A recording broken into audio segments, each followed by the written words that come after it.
वडोदरा में अकोटा के ward number 12 में माधव बाग के सामने चौराहे पर अचानक सड़क धंस गई और बड़ा सा गड्ढा बन गया।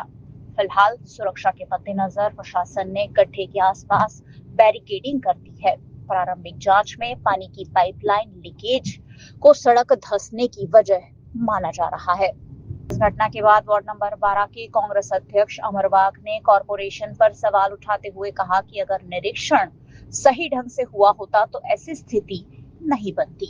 આ વિસ્તાર મૂચમોડા વિસ્તાર કહેવાય છે અને બિલકુલ વોર્ડ નંબર 12ની ઓફિસના બહાર જ આ બૂવો પડ્યો છે।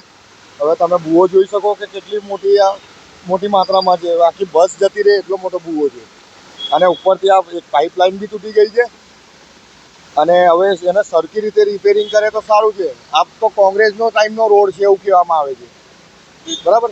હવે આ કોંગ્રેસના ટાઈમ પર રોડ બનેલો છે, માનીએ છીએ કે કોંગ્રેસના ટાઈમ પર રોડ બન્યો છે, પણ હવે આ રિપેરિંગ એને પર 2-3 વાર તો રિપેરિંગ થયેલું છે એવું દેખાય છે, પણ રિપેરિંગની કામગીરી કેવી કરે છે એ ખબર નહીં પડતી। વરસાદ પણ પડી રહ્યો છે। હવે ભૂવો એ મોટો તો છે જ, હજુ મોટો થતો જશે। અંદરથી તમે જોશો તો અંદર બી પેલો ગુફા જેવું દેખાશે। અંદરથી આ બાજુ તમે ઘૂસશો ને તો સીધું પેલી બાજુ નીકળશો, એવો રસ્તો છે અંદરથી।